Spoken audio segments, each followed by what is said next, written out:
Listen up, get ready, I'm not gonna take no more. There's a revolution, a revelation going on in my soul. Buckle up, get ready, we're not gonna... Okay, welcome back to Live from the Heartland for the week of June 6th. And those who are regular listeners or viewers of this show know that I will evoke past radical progressive organizations. We've talked about Rising Up Angry. We've talked about Joint Community Union, as well as the Young Lords and the Black Panther Party. Back in the day, we did some rent strikes, along with a lot of other efforts to organize people in the community to work for a better life for all.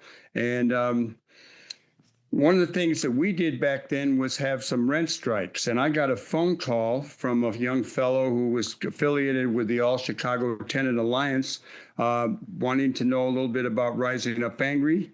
And somehow during the conversation, he let me know that there was a rent strike or a rally for a rent strike that was going on over on Broadway near Tyler. And that's not too far. We did some back in the middle to late 60s. And so I went down there, took some pictures, met a number of people, including the three guests that I have today. That'd be Danny Rosa, Maya Odendahl, and Miles Bennett Hogerty. Is that right? That's correct. Mm-hmm. Close enough. So good day to the three of you, and I'm so glad you could join me. You really got me pretty excited that there was a group of young people who were not only checking out what us older progressive radical types did in the past, but were actually carrying out some activities that are designed to make things better in the world of rents for a number of people in this city and beyond.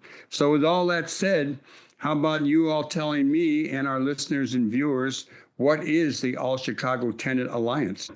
Okay, so the All-Chicago Tenant Alliance is kind of what we would usually call a tenant union, but that's not strictly true anymore.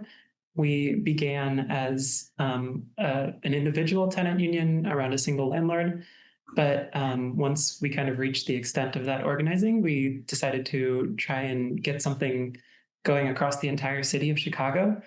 So what we do is we try to put together tenant unions and then bring existing tenant unions into contact with other unions. We believe kind of in this strategy of getting unions up before they're absolutely necessary. So before like a crisis happens, we hope that people will be like already talking, already organizing and ready. And yeah, a lot of our work happens on Saturdays. We go out into the neighborhoods and talk to people or go to tenants we're already working with and talk to them and help them organize their union in like a stronger basis. How about telling us a little bit about that first tenant union or the first organization you had? I believe it was in Logan Square. What brought that into being and what encouraged you to all get involved? Yeah, so it was in Logan Square and it kind of sprung up during COVID. There was a wave of tenant organizing around the like lockdown evictions that were kind of happening across the city, and people were pushing for an eviction moratorium. And this organization called the North Spalding Renters Association came up out of that around all of our kind of shared landlord at the time, who was a guy named Mark Fishman, somewhat notorious in Logan Square. And we organized kind of just those tenants for a while and had some experience building what we called an intra-landlord organization, which would be a tenant organization based around a single portfolio and not looking at like the neighborhood or the city, except to like get support, but mainly organizing tenants towards a rent strike. And we learned like a lot of lessons in that period, especially about like the limits of kind of what is possible under the residential landlord tenant ordinance and like kind of the legal remedies that tenants have, which really inform our practice going into the citywide organization. What are the legal ramifications or limits, or what can you actually do? As I know that back in the old days, we did get an agreement, and there was some enforcement mechanism through the city. But are rent strikes legal, or are they not legal? Give us a little on that. So rent strikes aren't strictly legal. It's considered kind of a civil thing because withholding all of your rent is breaking the contract. And typically, the strategy of a true rent strike is to incentivize the landlord to negotiate with you instead of going to the courts. But we initially ran into this kind of ordinance that had been passed in the 80s, and some people say it's one of the strongest or most tenant-friendly ordinances in the country, the residential landlord-tenant ordinance. We found that that wasn't exactly true. It has like repair and deduct measures, and it has withholding measures for various things, and there's a lot of conditions on those. And what we found is that often the conditions really limit the tenants. It makes it so that the economic pressure isn't really hitting the landlord, and it's more of like telling the landlord, we're allowed to do this, and the landlord typically will say no, and then it's a court matter. So it kind of takes away the tenant's leverage, is what we found, and relies on purely legal leverage. What's that status of that first building on Spalding, I think it was? And I used to live on Spalding in my youth. That was the building that I lived in. It's more or less all turned over now. So nobody who's really been able to stick it out through that has remained. Well, since that first effort, how have you expanded? How did the organization come into being? Who were the people who started it? Where did you come from? What led you to get into this mode of work and organizing? We can answer that a little bit and then maybe pass it on. I came in a little bit late through that first landlord, and we really kind of had this moment where we did the legal rent withholding that I was talking about, and realized kind of how weak that was. And it ended up with some of us being pushed out of our apartments in more or less official ways. And so we kind of already had built up this strong central body, this strong organizing group that was meeting weekly. And we felt like we had the capacity to do something bigger and maybe bring things to the other neighborhoods. So we still organize in Logan, but we opened it up to the other neighborhoods around Logan, like Garfield and Lawndale and Austin. And so we now have unions in those neighborhoods as well. You said that during the pandemic, there was a lot of tenant activity. And I'm not sure what other groups are out there. How are you different or similar to any other organizations in Chicago? Do you want to talk about this, Danny? Yeah. So the pandemic brought about an organization, a kind of spontaneously formed organization called the Chicago Tenants Movement. And this is how NSRA actually was supported in its first few months of organizing. Since then, CTM has disbanded or dissolved, and there are few traces of organizations still remaining since the pandemic thrust. There's also a pre-pandemic organization called the Autonomous Tenants Union in Albany Park. Otherwise, we don't really come into contact with many from that period, from the pandemic period, and NSRA kind of sustained itself. Now, as far as we're concerned, we are, for one thing, we are organized around the rent strike. This is kind of a general strategy that we kind of hold to be the central strategy that tenants have, because it has an economic basis. And so we're quite a considerable amount less concerned with doing legal-based organizing.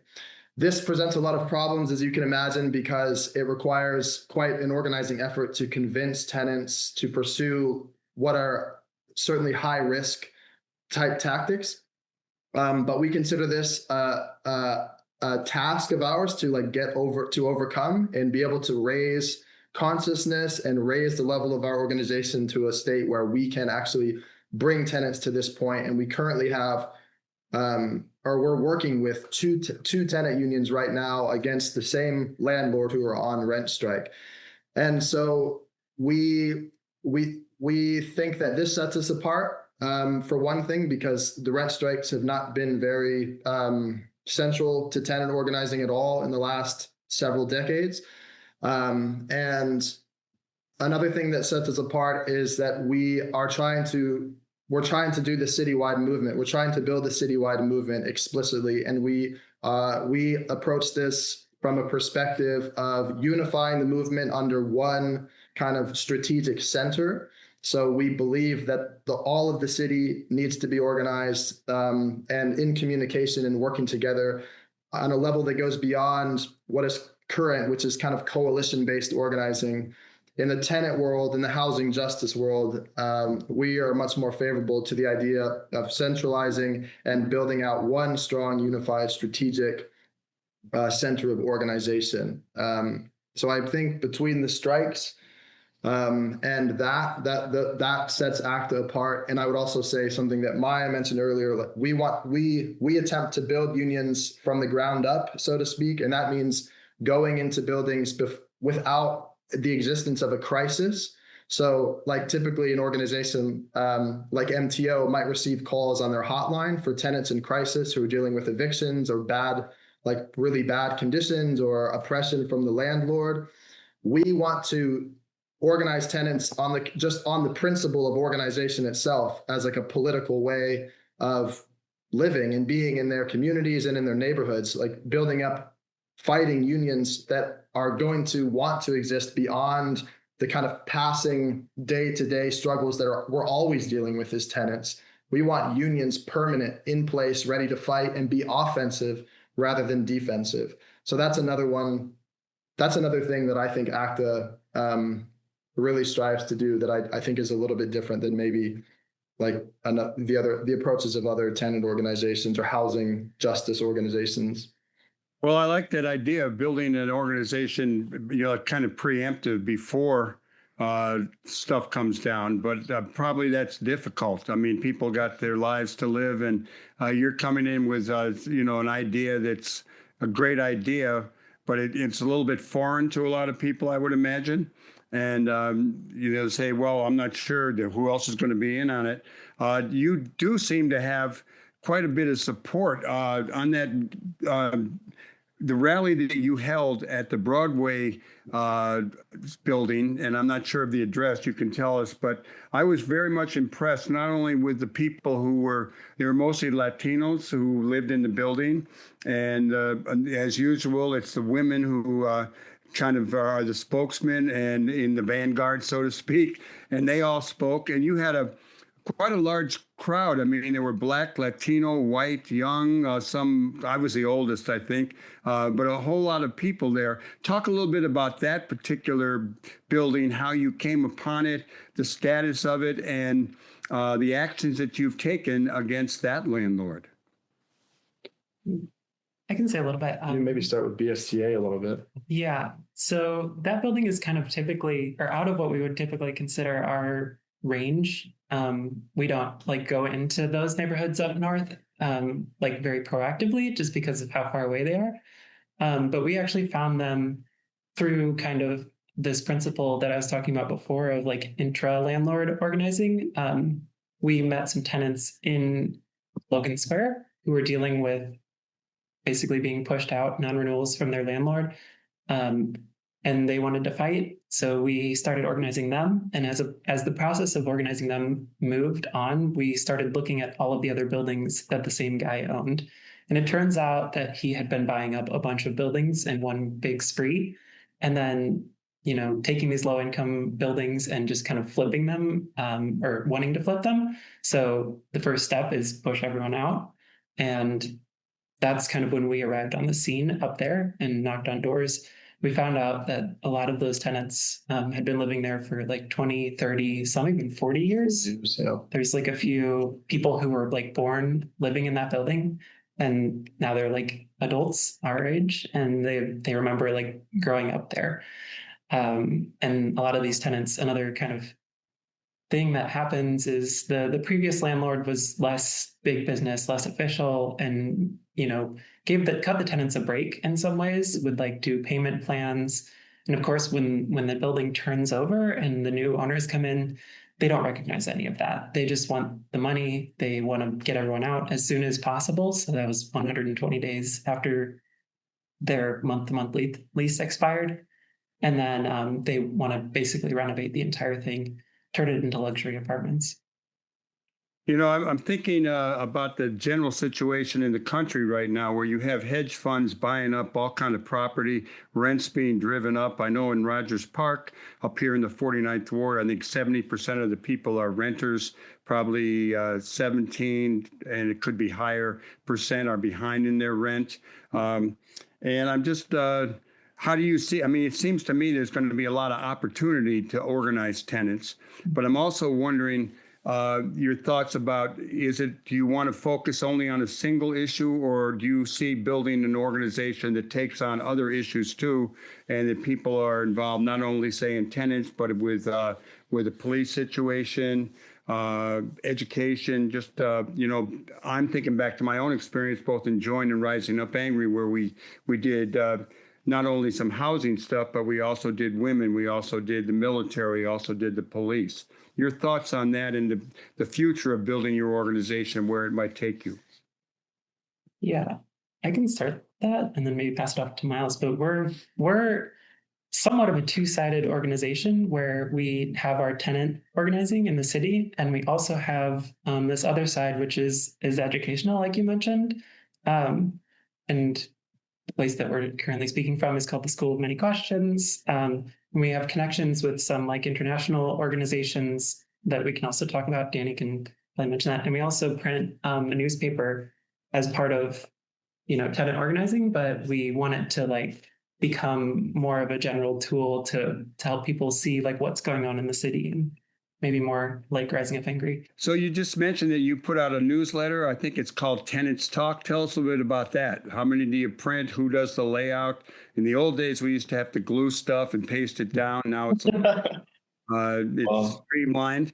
Not much has changed. I guess it's kind of it's a lot of not gluing stuff together, I guess, but using a lot of collage. Oh, I love the idea, though, of putting out newspapers, newsletters. I think that, to quote Lenin, he talked about the role of a newspaper in a pre-party situation. And that was our motivation, partly in Rising Up Angry, to start a paper to build an organization. And how far and wide do you spread your Tenants Talk newsletter? Yeah, it's funny. So I guess the paper didn't really precede the organization. It was initially like an organ of NSRA, and now as we've transitioned into ACTA, been an organ for this organization. We don't print too many right now. Most of what we use the newspaper for is going into buildings that we're looking to sprout organizations from. So it's going directly to tenant stores. We have it at a few coffee shops here and there around our neighborhoods, and in the West Side as well. But more or less, it just kind of has all kinds of stuff for tenants, updates on organizations in the city, theory that we're putting together on against landlord ideology. It's got an activity page too for kids. You can see that. But yeah, we basically have a handful of us in the organization that are responsible for overseeing its production, and that means laying it out, that means writing things, that means printing it. We do that in-house as well. It's kind of an all in-house operation. Well, before we run out of time, how do people contact you, and how do they get get a hold of the All-Chicago Tenant Alliance? Yeah. The best way to reach us is probably through our website at chicagotenants.com. You can reach out to us if you're interested in organizing with us, either as an organizer or looking to have a union in your building, or support us financially. The Rent Strike Fund in particular, this is a fund that directly helps striking tenants in the city. This would be a huge push for people to help support us donating to that. That's available on the website. Let's go back to that current red strike on Broadway, which has been going on. Tell us how long it's been going on, and tell us a little bit about your visit to the landlord's neighborhood. I remember in my own experience going to a Gutman-owned building, and we went up to the suburbs to his house, and we put out flyers saying your neighbor is a slumlord, and he called us later that day and settled. What's been your experience by going out to the building owner's abode? We go to his house quite a lot. And the last time we were there, actually after the rally that you were at, we left and sent a kind of contingent of people up there. He was home and he came out on the doorstep and we had a little bit of a spat with him. And he was telling us while we were in his front lawn that there was no union. Like he was trying to pretend as if there was no bargaining units, so to speak, and we were all right there on his lawn, so we were kind of yelling back and forth with him, asking him to sit down and negotiate with the union, which he kept refusing to do. It's been kind of like that. The neighbors are very interested in what's happening when we're there. Sometimes they're friendly, sometimes they're hostile. He doesn't like it. He certainly doesn't like it when we're there. Do you have any upcoming events? And before I even hear you say that, I want to say I would love to have you come back sometime to keep us abreast of what's going on, because it's a short window here and there's a lot more to talk about. I know you want to reach out to people throughout the city, and then it's like, if you don't win, how do you still keep people involved? There's a lot of challenges. Give me a little bit of a parting shot here, what you'd like people to take away from hearing about your organization. I think the main thing is, like, we want to help you organize your buildings. If you're not interested in organizing your building, you can support us through dues. You can donate to the strike fund, which you can find through the website. We basically think that the whole city of Chicago needs to be organized. The tenants need to be organized on an economic basis, and we are up to the challenge of doing that with you. And we have a quite strong organization of really committed and dedicated people that's growing quickly, and we will go and we're interested. We'll take calls from anywhere and consider anything. So we would love to hear from anybody who's dealing with landlord terror or not, who just wants to organize. We're ready.